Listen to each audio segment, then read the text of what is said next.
Hi there, this is Justin Crane, certified financial planner, professional, and founder of Crane Financial Solutions. Welcome to Money You Got This. How can you be congruent with your money? How? By making financial decisions that align with your values. I love that. Totally, right?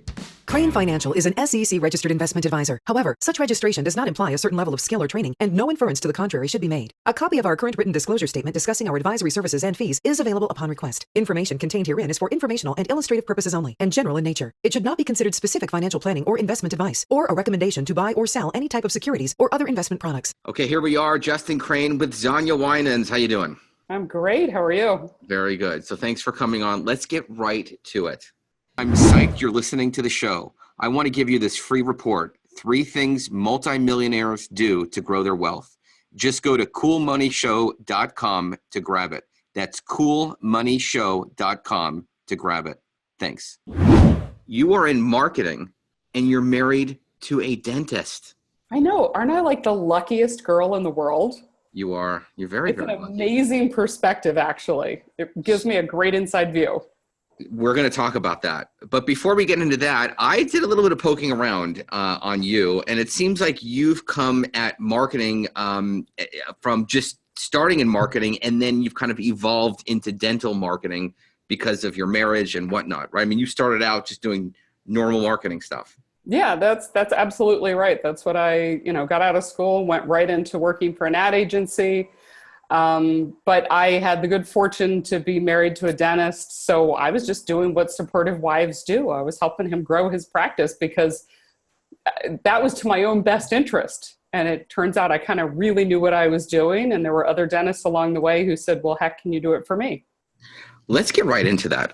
So did your husband resist your ideas? And he's like, no, you don't know what you're talking about. Let me just go out to lunch with some referring doctor or whatever. Did you beginning? Well, you know what? Throughout most of our marriage, I would say he resists a lot of my ideas, but when it comes to marketing, he just knows to trust me.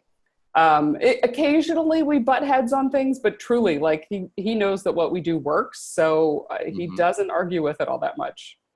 So why do you think so many dentists, and when I say dentists, it can be endos or perios or whoever, why do they struggle so much with marketing? What's their, are they thinking about it wrong? Are they not doing the right thing? Why do they have such a hard time with it? Okay, so this is no different than, frankly, most businesses. When you're a small business owner, you only have so many dollars to go around. And when you're young and you don't have a lot of extra money, you tend to want to do it kind of on, I don't want to say on the cheap, but they go to continuing education classes and they take a class and they think they understand SEO. Or they're going to attend an online webinar or something along those lines. And so they kind of think they can figure it out on their own. And then they get really frustrated that marketing doesn't work when that's not really the issue. The issue is they went to school to be dentists. They didn't go to school for marketing. And they have to learn how to just step back and partner with somebody who can help them in that journey. I don't believe they should just hand everything over. They shouldn't divorce themselves from it. But they do need to work with an expert, just like if I needed, veneers, I'm sure as hell going to go to my husband and not someone who works for me. What do you think is really going on in their minds? I mean, what you're talking about is giving up control and succumbing to Queen Zanya, right? To be No. I really don't know what I'm doing, but I'm going to listen to Princess Zanya and okay, maybe she knows what she's talking about. It's a little bit of that control freak, right? I mean, you think you've got all the answers, but you might not have them. Actually, I think by the time the doctors who work with us, by the time they get to us, we don't tend to get them when they're, first 10 years worth of being in practice. They've been burned by what I call shiny object marketing. Yeah. They've spent 10 years of just trying things. They do the one-off strategies, working with a web company or a postcard company and thinking that's the thing, the silver bullet. And they've finally lost so much money and they get frustrated that they're not that they're looking to turn over control. They just recognize they don't know it all and they're tired of throwing money away. I mean, you're a financial guy. You don't want them to throw money away, right? No, but I get people are like, no, I don't want to invest in the markets because, I've never made money. Well, just because you've never made money doesn't mean that like you can't. So yeah, I get that. Like, I think that my thing is that the dentists need to think of marketing as an investment and not as an expense. Yep. And I think the biggest mistake that dentists are making is exactly what you're saying, but I'm going to talk about it from a financial standpoint. Like, they'll try something, it won't work, and they won't see it through. And a lot of marketing doesn't happen. Like, the results don't happen overnight. It might take 6 months to a year, 18 months for a plan to really work. So when you have to have a vision for it. So can you talk a little bit about creating an actual plan on what does that exactly mean? Like, everyone's like, okay, let's have a marketing plan. We'll do this, we'll do that. But you have to have some sort of vision. And then there needs to be some communication between someone like you and the client, so they feel like they're making progress, it's kind of working, but they know that they have this vision. So how do you keep a dentist engaged with you for a year when they're like, I'm going to just throw a bunch of stuff on the wall and hope it sticks and not know? So I've been doing this long enough, and I work with a phenomenal business coach who has taught me a lot of lessons that, frankly, I end up sharing with my doctors. And a big one is about managing people's expectations. I'm really transparent with people right up front about what the process is and how long it takes for something to work and the development timelines. I mean, it's easy to say, gosh, nothing worked in the first 6 months of my marketing. Well, that's because you're still putting materials together and still getting your message figured out sometimes. So your vision question, honestly, it's no different than any other marketing agency I worked in before I got into dentistry. We treat marketing for dentists just like I would if I were marketing, I don't know, a retail store or Nike or anybody else. You have to go back and do the research first, because if you haven't done the research, you don't know where you're starting from and you don't know what route it's going to take to get there. I'm like this weirdly strategic brain. That's just how I'm wired. And I can see, once I ask them questions, I can see the vision long before they can. I know what it's going to take to get there. And truly, I find our doctors are really good at just learning to trust the process. Maybe it's because it's the stage we get them at. They're not that fresh out of school thinking they know all the answers. So when you say you have to do a bunch of research, what research are you talking about? What do you mean by that? Same as I would, again, for any other client. We do demographic research. We look at where their patients are coming from, where their high value patients are coming from, and then we look at the age, the income, the home value, how transient the area is. We do that background. We do competitive research online, social media, looking at how long it's going to take for this client to get to where they want to go, especially when it comes to online.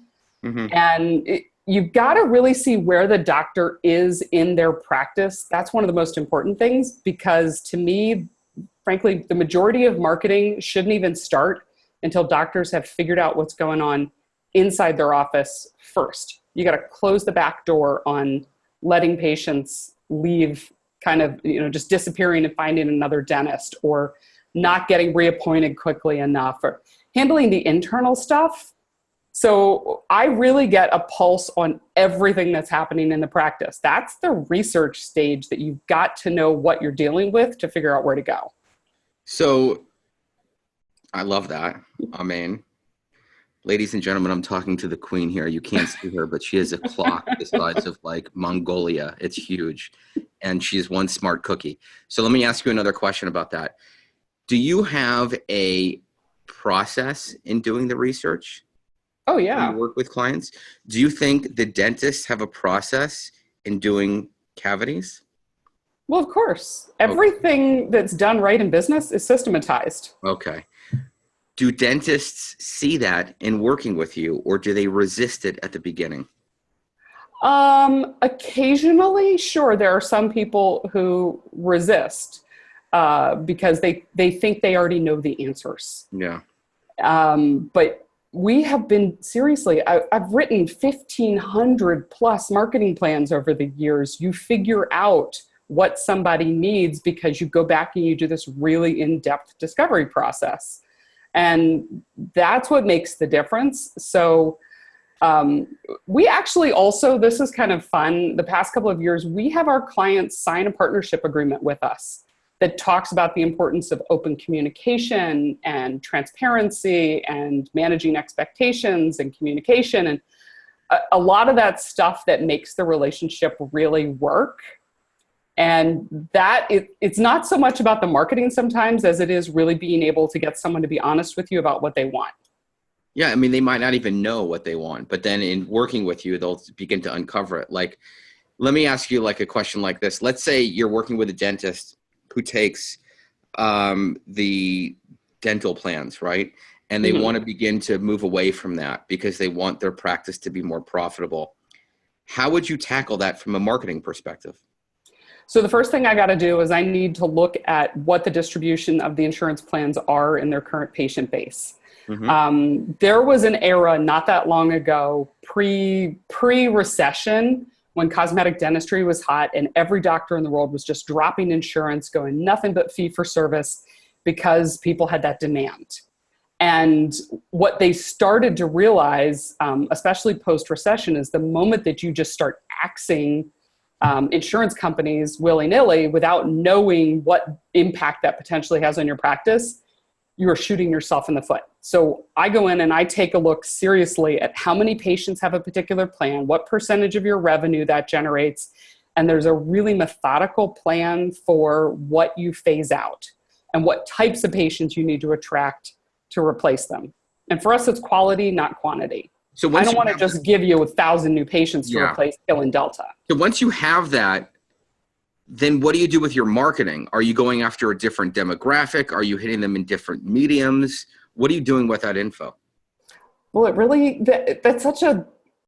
it's a question that's tailored to every practice. There is no cookie cutter answer because it depends on what somebody's goals are. I mean, for some doctors, it's growing quantity of new patients. For some, it's a certain type of procedure. I want more implants. I want more cosmetic cases. I want sleep apnea. So I can't tell you exactly what that is for everybody because it's different for each person. Okay. All right. I'm going to keep pushing you because we're going to get more answers as we go. You did mention closing the door and understanding the processes and all of that. And I know that after working with a lot of dentists that one of their biggest challenges is staff and people who work with them. When you come up with this marketing plan for the dentist, oftentimes it involves people other than them and you, which most likely could be either their office manager, their greeter, their staff person. So how do you deal with the people issue of working with, different employees? And do you have to get buy-in from not just the dentist, but from the other 3 or 4 people that work for them? I truly believe that 99% of teams want their doctor to be successful. It's how they're going to keep their job. So a big part of what we do with a lot of our clients is monthly coaching with them. We will work with them every single month to develop an internal system that's kind of custom created for each office, how they are going to ask for referrals, how they're going to work on their reappointment percentage, how they're going to get reviews, any of those kind of things. So when I get the whole team involved, there's a lot more buy-in to what we're doing because they have some ownership of how we're doing it. We just coach them in the process. Yeah. How are you getting the team involved? Is it like Zoom video calls? Is it face-to-face? Is it phone? Is it email or what? It tends to be phone or some sort of Zoom meeting, something along those lines. And a lot of times we'll start that with just the team, and then we'll make sure that system is solid because they've got to own it, and then we'll present it to the doctor. Got it. I love it. I'd love to do face-to-face with everybody, but I couldn't imagine living on the road that much. Don't you have 97 people that work for you or something like that? Not 97, 22. I kept scrolling down on the website, looking at all the people. My thumb started to hurt. I was like, geez, this is insane. Let me ask you this. What is your opinion on the whole Colin Kaepernick Nike ad stuff?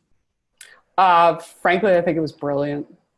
because it took a controversial point of view, and they didn't mind standing up for something that they knew was going to get some resistance. And what unbelievable press. Did you see all the like hundreds of memes that were imitating that exact ad that started going around? All that did was reinforce Nike's brand over and over and over again. It was brilliant. They knew that it would get good and bad press. Mm-hmm. But what do they care? The name's out there, and they're not marketing to everyone. So you take that that ad, and you then say you have a dentist do something like that. That's like, they would never do that, right? No, they're very traditional and by the book. So how do you deal with someone who's like old school, and now you're wanting them to do marketing, and they know they need to do marketing, and you're coming at them with something a little bit different, kind of like the Colin Kaepernick Nike thing, but not that extreme. And they were like, whoa, Katie barred the doors. Like, what am I going to do here? I'm just used to taking people out for lunch. Now you're wanting me to do social media or some branding stuff. You're wild. So we have a lot of questions that we ask them in our discovery and then in our launch, where they're meeting with our whole creative team, where we get a good feel for what their creative limitations are. If there's someone that'll let us really push the envelope and try some fun stuff, or if they need middle of the road. And there's nothing wrong with conservative and trusted. And with that kind of a doctor, I'll tend to start with things that are easier wins, so that they start to feel really comfortable with marketing and they see the impact it can have on their business. So I won't have them go for wild and crazy right up front. They need to slowly start to trust the process. Give me some wild and crazy. Give me something that you've done that was like, oh my God, that's insane, but it worked. A great one that was insane, and this was really fun for us to come up with. We had a doctor out in California who had a very gay-friendly practice, and he wanted to go after a particular audience, and he wanted risque. So I got my creative team in the conference room. We started happy hour off at around 3:00 in the afternoon. The wine was out, the beer was out. Everybody was really kind of loose and having fun. And we came up with some stuff that really pushed the envelope. I was actually a little concerned about truly putting this on our website or even presenting it to them in the first place. But they're some of my favorite ads. This was back in the days of when you could still do print and anybody actually cared. Print kind of let you do some fun and different stuff. So those were great. Gosh, I don't know. I'm not as much in the day-to-day creative anymore, but that's what my team does. They get to have fun. So you've built up this company, right? And you have your 20,000 people working for you. And some dentist is listening and they have one or two staff members. They're like, wow, I'd love to have, an associate come into my office. I'd love to hire another team member. I'd love to grow, but I'm freaking out and I know that I need to do something. So put marketing aside, Zanya. Mm-hmm. Just put your hat of, I've grown a company and I've kicked some serious booty. What would you tell a dentist what they need to do from a mindset perspective? I'm going to say probably I would recommend something that I've done several times in my career, and that's to hire a business coach. And I'm not that person. I will trickle down what I learned from my coach and pass that on to them. But I think a business coach, someone who can be objective, who teaches you systems, who helps you understand how to create a budget, what gross revenue versus gross profit margins are, all those kind of things, that helps you become a more confident business owner. And then when you feel really good about that, and honestly, a lot of it for me is learning how to be a leader. Mm-hmm. Dentists have never been taught leadership. Nobody's been taught leadership. I had to be taught it by my coach. Yeah. And if you have really strong leadership skills, your team is going to get behind what you're doing, and then everything becomes easier. That's the place to start. Marketing is not the solution to all the problems. You got to have a really solid business background first. Yeah. In a perfect world. Yeah, I get that. One of the things that I do with everyone I work with is there has to be a line item on the P&L for marketing. A lot of people don't have it. It's like advertising and PR. I'm like, those are two things that you could do in marketing. When I launched my book, I had advertising and PR. I also did web stuff, and I did, speaking engagements, and I did some TV. I mean, like, it really needs to be a diversified plan.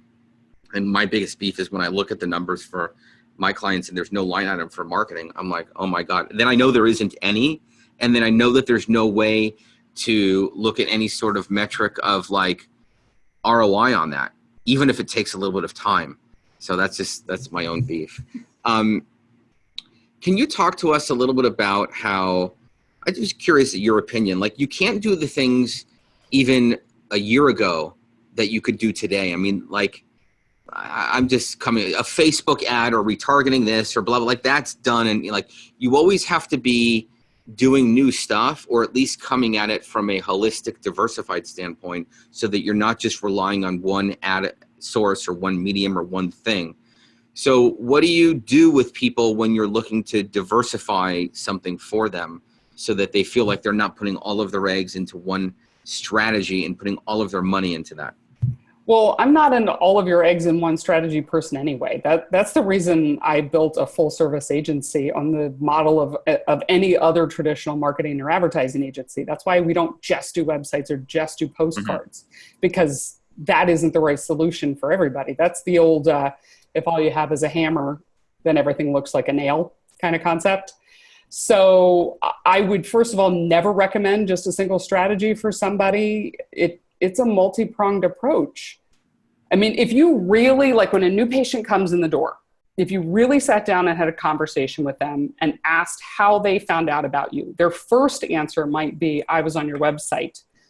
But then if you dig deeper, you're going to find out what's the thing that drove them to the website. And did they do any further research and talk to friends and family? Were they exposed to your brand by seeing you as they drove by on their way home from work?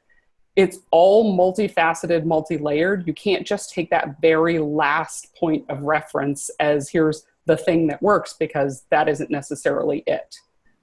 So that's kind of a roundabout answer, but there's never just one thing. It doesn't work that way, and humans don't work that way. So when you're working with these clients and you're giving them some sort of plan, how do you give it to them? Do you just say, here's a PDF of the 5 things I can do from you, and this is my fee and all of that? Or how do you create it so that they feel like they're actually like going to get something from it and make them feel like they see value from it? But I don't know. It's just how we've always done it. We write up an actual plan. We take them through the rationale. Here are the goals you wanted to accomplish. Here's the strategy or the research that we did and what it revealed to us. And based on those goals and this research, here's what I recommend and why. And one of the really cool things about marketing these days, with everything that's so digital and call tracking that's out there, you can roughly predict what someone's results are going to be. When you've worked with as many clients as we have incredible baselines where I know what an expected click-through rate on an AdWords campaign is going to be for any given topic. And I know what web traffic should look like based on your market size. So when you can predict that kind of stuff, it really helps people feel confident that this is the right approach. Also, because we've done it for so many other people, they know that we're not just taking a stab in the dark. I'm not a beta tester. I am not going to be the first person to throw out to somebody, let's do Facebook Messenger ads, because I want to watch for a couple of months, maybe even a year, and see how it's working for other people. I don't want to, especially not with dentists. They don't want to be guinea pigs. They want to know there's a little more trusted solution. And they want to operate on guinea pigs. They don't want to be the guinea pigs. Exactly. Yeah. It's funny you mentioned Facebook Messenger bots. I just have like people keep getting me on those. I'm like, get me off of that. I don't want that. I want to ask you about what you do in your business to stay like healthy, fresh, alert, inspired, present, motivated. What are some of the things that you do to make you feel like you're at your best? Me personally, you mean within the business or like in just life in general?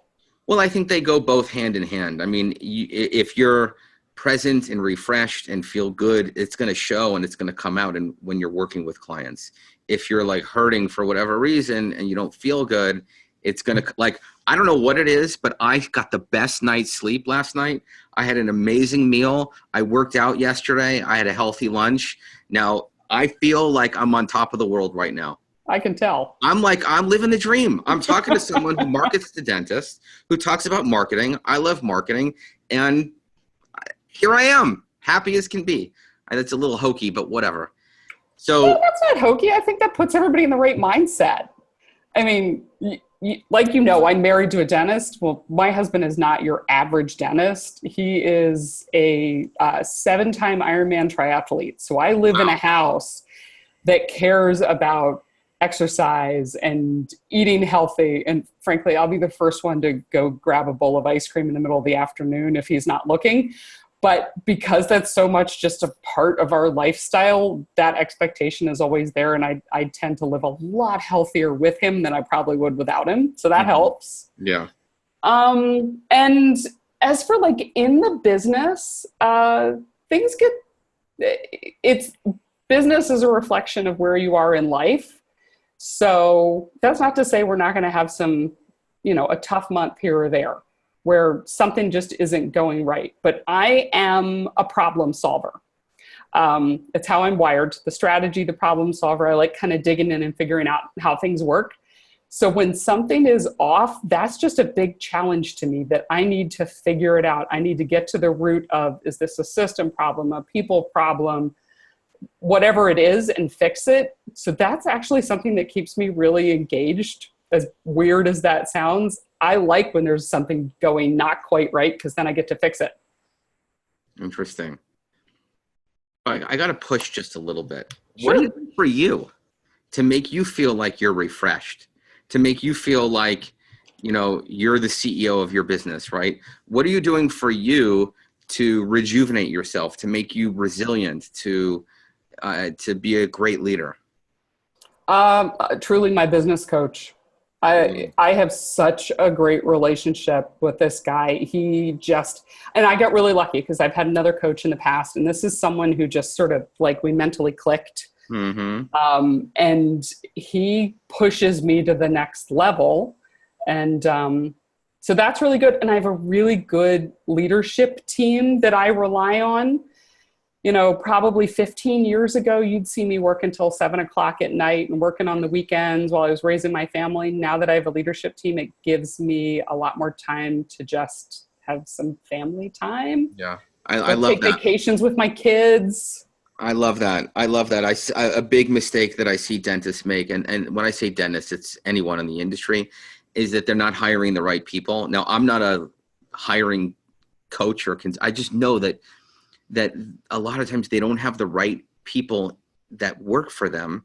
Yep. And if they spent a little bit more and it would be a great investment and they'd feel better about it or hire the right person or something like that, I think it's so important to have the right team, especially one like you're saying, Xenia, that can lead you and that can lead others and make you feel like you don't have to do everything on your own. I mean, it's huge, huge. It is. Do you have a coach that you work with or someone that pushes you to the next level? Yeah, I have 2 mentors, and the best thing is they're younger than me. These guys are in their mid-30s, and they're crazy brilliant, good. Mm-hmm. And I probably would never have had this interview with you had they not pushed me to do it. I'm at a place in my life and my business where things are great, but I want to grow. I want to evolve. I want to connect. Mm-hmm. I want to push the envelope. So why not? Why not? Absolutely. Why not? So it's been really, really cool to have you on. I want to just see where people can go to visit you on your site, or if there's a link. We'll put it in the notes, but if there's anything that you want to shout out and tell people to do, give us your best. Absolutely. So everybody should go to our website, goldenproportions.com. Gorgeous new site, incredible portfolio, lots of work that they can look at to see kind of the diversity of what we do and the strategies that we recommend to people. And then, we have a great offer. So it's getting towards the end of the year already. I can't believe we're coming up on 2019. But because I live and die on plans. So anybody who just mentions the code word money, since that is your boat there, is they are going to get half off the development of a marketing plan. So they can walk into 2019 or anytime, frankly, in the middle of 2019 and know exactly what is going on, what direction they need to take with pushing their practice to the next level to get the right kind of patients, to get the quantity of new patients they want. So they just need to give us a ring, mention the code word money, and we will honor half off the marketing plan. Awesome. Okay, we're going to redo that because this is going to be evergreen. I don't want someone to hear this in 2019 and think, oh, I missed the boat and blah, blah, blah. So, just give us, obviously, your site. And then you can do, you can either say within a month or two of listening or something like that, but I don't want people to feel like they've missed the boat and they can't hire you. Got it. Cool? Yep, absolutely. All right, so Zanya, you've been amazing. You're awesome. You're very inspiring and very, very smart. I like your answers, and I think your energy is good. I want people who are listening to not be afraid to not reach out to you. So where can they go? Is it your website? Is there an offer you want to put out there? Absolutely. All right, so everybody should go check out our website. It's goldenproportions.com. Lots of great examples so you can see the kind of work that we do. You can actually email me directly, just Zanya, it's Xana at goldenproportions.com. I love talking marketing, so anybody has any questions, seriously, just reach out. And then you and I were talking about planning. Strategic plans are where it's at if you want to grow your practice. So I will do a special offer for any of your listeners, give them half off the development of a completely custom marketing plan for their practice. It'll give them a great roadmap for how to grow. That's huge. Thank you so much. A few rapid fire questions. Favorite food? Oh, good God, chocolate. Favorite place to travel? Italy. Favorite city in Italy? Florence, in a heartbeat. I lived there for 2 years. Did I love you it. Really? Awesome. Oh, Florence, gorgeous. Awesome. And favorite song? Oh God, I don't think Kathy Mattea, The Cape. And I'm not a country fan, but if you listen to the lyrics, it's basically about just trusting your gut and going for it. And it's one of those things that song really speaks to me. I love it. Okay, so everyone listening, you're talking to someone that loves country music. You're talking to someone and listening to someone alternative and rock and everything else that has been to Florence, Italy. You're talking to someone that loves chocolate ice cream, and who studies, lives, and breathes marketing for dentists in the dental industry. Game over. goldenproportions.com. Email Zanya. And there'll be a quiz in 2 hours. Thank you, everybody, for listening. Zanya, thank you so much for coming on. It's been awesome. Thanks for having me. Have a question? Want to get in touch with us? Need some help and advice with your finances? Just go to coolmoneyshow.com and reach out to us. That's coolmoneyshow.com. Crane Financial Solutions is an SEC-registered investment advisor. However, such registration does not imply a certain level of skill or training, and no inference to the contrary should be made. A copy of our current written disclosure statement discussing our advisory services and fees is available upon request. Information contained herein is for informational and illustrative purposes only and general in nature. It should not be considered specific financial planning or investment advice, or a recommendation to buy or sell any type of securities or other investment products. No investment decision should be made based solely on any information provided herein. We do not provide legal, accounting, or tax services. We recommend that all investors seek out the services of competent professionals in any of the aforementioned areas. Certain information provided has been obtained from third-party sources that we believe reliable. However, it's not been independently verified and is not guaranteed.